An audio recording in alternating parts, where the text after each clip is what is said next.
Hello, you wonderful people, and welcome to another episode of Not Too Comic Book. This being a show where we talk about TV shows that are adaptations of comic books. For today's episode, I'm going to talk about The Summer Hikaru Died, Season 1, Episode 3. A lot of really interesting things went down in this episode, so let's break it down. So we pick up with Hikaru making his way over to... Yoshiki making his way over to Hikaru's place, and... they had just gotten a watermelon from some relatives, and he brought it over, and just the awkwardness of like him staring at Hikaru covered in sweat, shirts up a little bit, sweat dripping down his neck. It's like it's got a whole bunch of complicated feelings in that moment. Because we started the episode with a flashback of Hikaru and Yoshiki when they were younger, eating watermelons and them crying because they had this fear of like, oh yeah, this seed is going to grow in me. I'm going to become like a watermelon man, which is interesting because I guess you could make the argument there. I mean, I was about to say there's deeper layers if you want to read way too much into that seed and, there being this homosexuality tension between them that you could read way into that. But I'm like, I don't know if it's meant to be that way into it. But more so just about the fact is they had this fear about a seed growing inside of them and that they would die. And ironically, there's something sprouting in Hikaru's body now and kind of running rampant, and it's kind of growing and spreading kind of to the entire village. We'll kind of get to that in a second. So there's a lot of deep metaphors. There's a lot of imagery in this episode that really kind of gets to you. It's interesting too because Hikaru's dad comes over. It's like, hey, why are you guys crying? So we don't know where that full conversation is going, but a lot of that gets replayed here in the present, and it's just.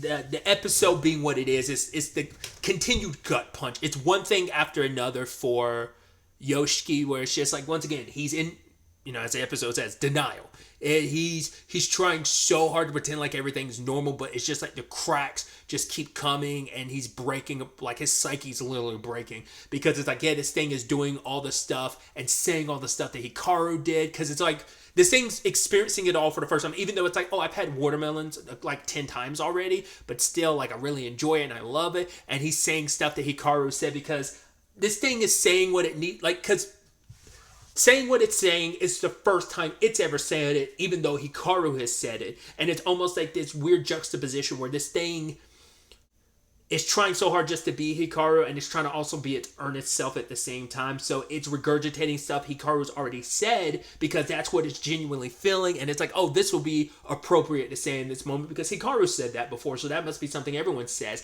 And all that does is twist the knife deeper and more for Yoshiki, because it's just a reminder of like, you're not Hikaru. Like, it's just like you saying stuff that happened in the past just as a reminder that he's not there. And just like the imagery of like the flowers, the sunflowers outside like wilting and drying up. And it's just like all that he's feeling, these complex feelings, they're kind of like bubbling and burning up inside of him, and it's killing him, it's suffocating him. But you could also be like, it's him kind of metaphorically dying on the inside because of everything. And I think it was like Hikaru was like, yo, I just wanted to let you know, like, I'm happy hanging out. I'm glad that you brought like the watermelon over or something like that. And Yoshiki was like, why'd you do that? He's like, I don't know, I just felt like telling you how I felt. And then Yoshiki just sits in line of, I wish I had done that before. It's because he's drowning in regrets. Like, it's the human condition of always having regrets of, man, I wish I'd said this one thing. Because we never know when too late is too late. It ends up being that situation of we never know when that time might come. We might like never get to say goodbye. And even when you do get a chance to say goodbye, you're always going to wish maybe there was a little more. Like, because he never got closure with Hikaru. He never got to tell Hikaru how he felt. And it's like, maybe Hikaru felt the same way about me. Like, even if this thing tells me it feels the way it does, but it's like, is that thing feeling that way? Or is that it feeling that way because that's how Hikaru felt? And does this even really feel that way? Or is it just being like, well, this is how Hikaru felt, so I got to pretend like I feel that way, even though I don't? Or, because I think even this thing is kind of confusing and losing itself playing Hikaru, because it's like, I'm in this body, and so I've become so much like Hikaru, it's hard to differentiate between what is me and what is actually like the remnants of Hikaru's memories and his feelings and stuff. So that's complicated in its own right. We also learned that his father died. Apparently, he went up into the mountains you're not supposed to climb to. And then even Yoshiki's piecing together. He's like, it's actually the exact same place Hikaru went missing. And so you're like, interesting. So did Hikaru go up there looking for his dad's body or something? Or maybe trying to find out like all this time later? Because it seems like he was fairly young when his dad died. So, because that other picture was just of him and Yoshiki. So like, and they like, but that could have just been like them by themselves. Maybe it would. I don't know. But I wonder what made him decide to do that, because we got that little flashback last episode indicating like for Hikaru's family, there's that like their connection to Nanuki, where it's like that thing will come down and claim the person you love if you're not married, because they need to be a part of your family, because this thing won't mess with anyone that's a part of the family. So that kind of makes it so that something else might have gotten him if it wasn't this thing, because there's supposed to be a deal where it can't affect the family. I was about to say not less. No, because I was about to say not less Hikaru's mom is the part of the family and he married into the family. But the way the conversation played out last episode, I'd assume like, yeah, like it's that family lineage is his family lineage, and that Hikaru's mom's the one that married in, not vice versa. I took it as that like last episode, but like this episode made me kind of wonder, like, could it be the vice versa? Like, could they have not been? I don't think that's the case, but it's like if that is the case of him going into mountains and something happening to him, why would it? Unless something else did. Because yeah, they got to deal, the Nanuki's got to deal with their family, but that doesn't mean anything else has to deal with them too. Not unless the thing broke its deal. There's just there's a lot there. So, but obviously Yoshiki's not willing to ask those questions, because he's like, who could actually give him answers? Like, I think he's also afraid to talk to this thing in that capacity, because he's afraid like what the answer might be, or he's afraid to like stress it out or piss it off that it's upset with him, because it's like, yeah, you might kill me. So, and once again, he's trying to live this dream of keeping this dream of, you know, Hikaru still being alive. And so he ends up contacting, I looked it up because I brought it up last episode about like I didn't know how to pronounce her first name. Like it's R-I-E, or is that R-E-I? I think it's R-E-I. Whatever the case may be. I want to say it's pronounced like Ray, but I was looking it up and I think it might be pronounced Rai. It'd probably be easier just to call her by her surname, which what was it? Kurebayashi, I believe. But Yoshiki reluctantly contacts her because he's like, I can't take this anymore. It's too much. Because he has no one to talk to about this. And it's like, that's too much to be bottling up on your own. It's like, how can I do this? How can I keep this going? This is too much. This is ridiculous. I can't keep going on like this forever.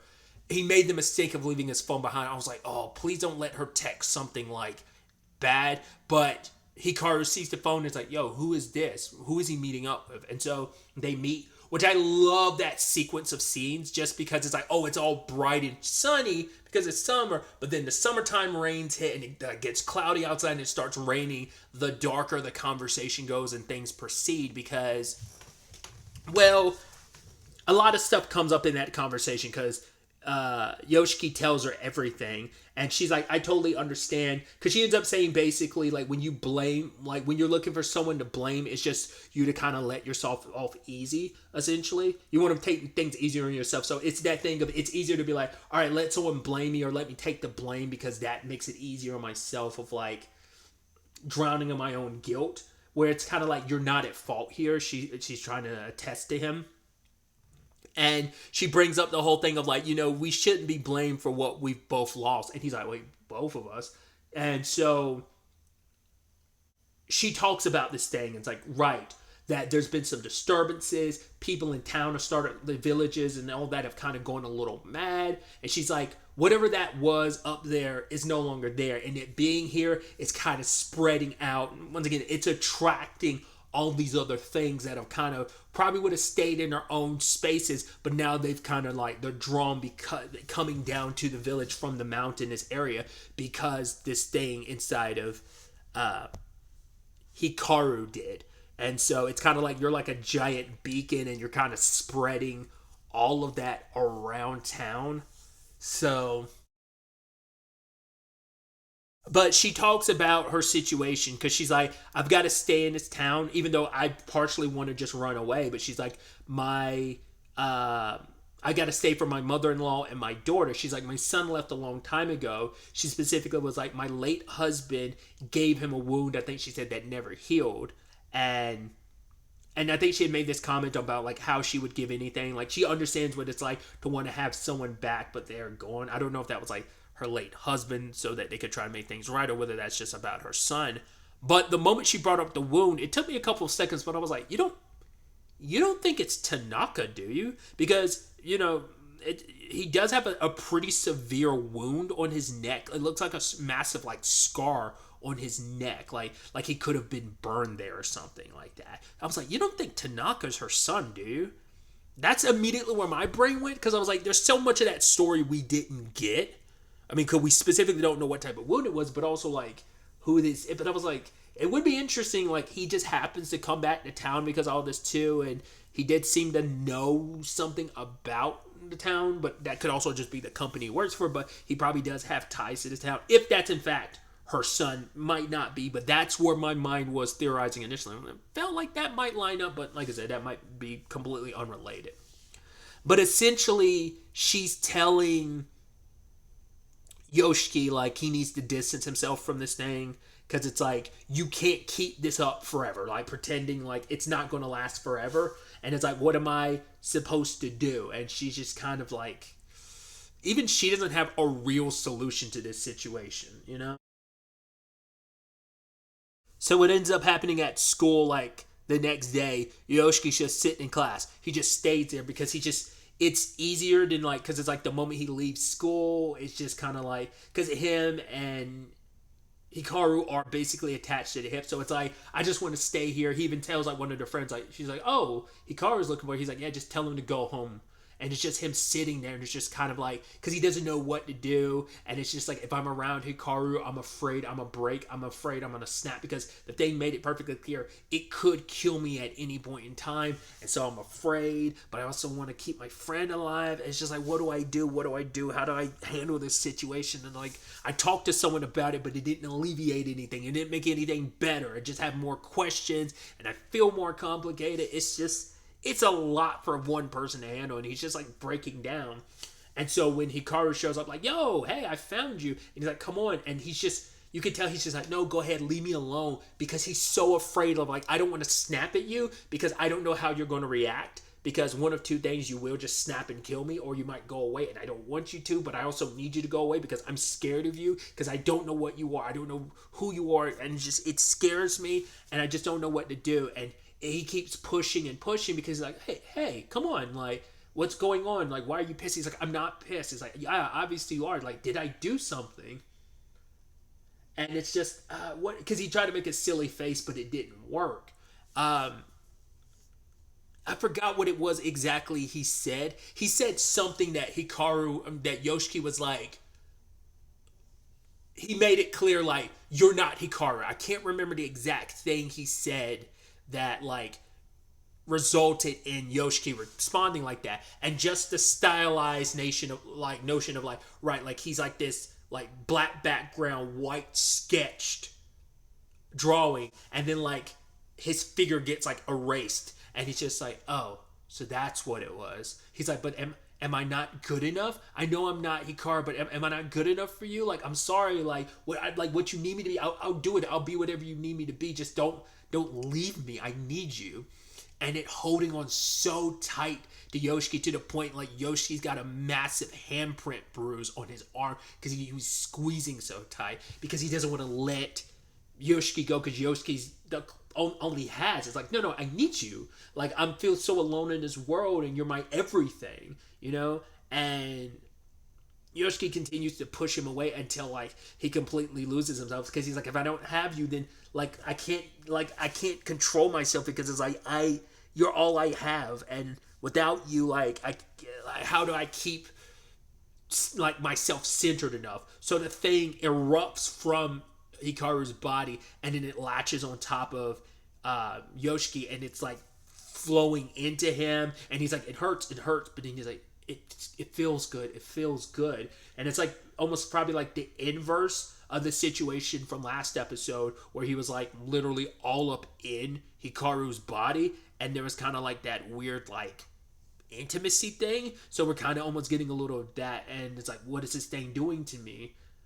And it's like, was it because he said last episode like he could take Yoshiki, but he doesn't want to because he's like, right, he's by my side willingly, so I don't have to forcibly take him. But this made him panic, and he was like, oh my god, I need to take you because like if I don't, you'll stray away from me and I'll lose you forever. So I'd rather just take you. But he's like, I'm sorry, I shouldn't have done that. And he runs, and it's just like the next day Hikaru doesn't come to school, and Yoshiki's kind of like drowning in him. And his friends talk about the fact is like, oh yeah, Hikaru kind of clingy to you like a kid. And that kind of put things in perspective for Yoshiki, because I think for him it's like, oh, the thing inside of Hikaru is like a lost child. And they kind of even made reference to like, oh, it almost treats you like almost like a mama, like a child and its mama. And it's almost like, yeah.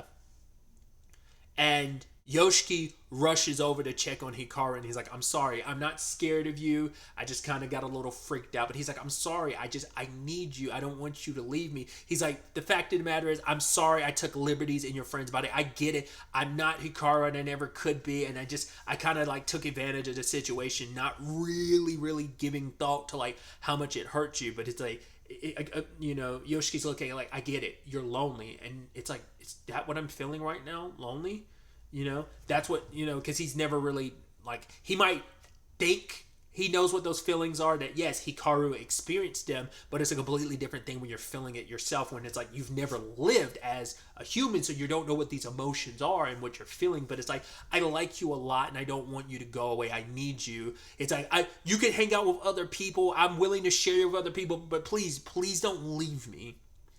And then it's like, okay, then you're like a lonely kid, so I'll teach you. And then just like the imagery of the sunflowers dying again, kind of representing like he's like, I know I shouldn't do this. I should get away, but I can't because the delusion and denial is too strong. Because it's like the sunflowers dying again is almost like him just like burying all his doubts and fears, because it's like, I don't want to be away from you. You need me just as much as I need you. You need me. And it becomes this like codependent symbiotic relationship where it's just kind of, I can't let you go because you can't let me go, and I don't want to let you go, even if it's like, right, you're a lot more of a brat than my Hikaru. So there is a level of acceptance that this isn't your Hikaru, that your Hikaru is gone. There's a little acceptance there, but it still feels like you're deluding yourself a little by pretending like there's something else. It's like, if I can't have Hikaru, I can at least have you, and if I keep you close, then maybe you'll never leave me, and maybe I'll never have to worry about going through what I went through with Hikaru. Once again, maybe I can just play pretend like you're Hikaru's replacement, and I will recognize you as that. But instead of viewing you as like this replacement for Hikaru, you're more like the replacement in the hole in Yoshiki's heart upon losing Hikaru. It's like, I can fill it with a shape that's somewhat like Hikaru, but recognize it's not Hikaru. There's complicated layers to that whole thing, so I don't know where we're going to go from here. I'm also curious to see how Kurebayashi, how she feels about this, and also about because he got the name. He doesn't know who she is or what she looks like, but I mean, the question did come up before. I was so definitively sure like it was Hikaru that killed Matsuda. We don't know for sure. It seems like it's heavily implied, but that could be a twist that it's something else. I mean, there's plenty other things maybe making its way to the village, because even Kurayabayashi was like, yeah, like there's some kind of connection with like Matsuda dying and this thing too. So that was interesting too, that underlying conversation where she was like, oh, you're pretty close to it. She was like, I was kind of I was assuming that it was a girl. So, those like hetero home, like, and, conversations are like, I mean, once again, that's just a major assumption on my part. Like, maybe I could be mistaken, but when it comes to gay relationships, no one ever really, like, just from the outside perspective, no one immediately goes to, like, because heterosexuality is like, I don't want to use the word norm, but it's just kind of the accepted default. So like, you know, and once again, I don't fully know. Once again, I'm not Japanese. I've never lived in Japan. I haven't studied enough Japanese culture to know like what Japan's full opinion on homosexuality is in general. So like that's why I'm like, I don't, you know, that there's layers to that, like just in general in life, but like certain countries, that's a different reality in one country versus another. So like it's a deep and layered conversation that I'm like, it's there and kind of get you thinking. Once again, it's like usually it's like one or two lines of dialogue where you're just kind of like kind of hammering that home about like once again the assumption of heterosexuality, and obviously there being something there that neither Yoshiki can't really put it into words because the person he wants to put it into words to is gone.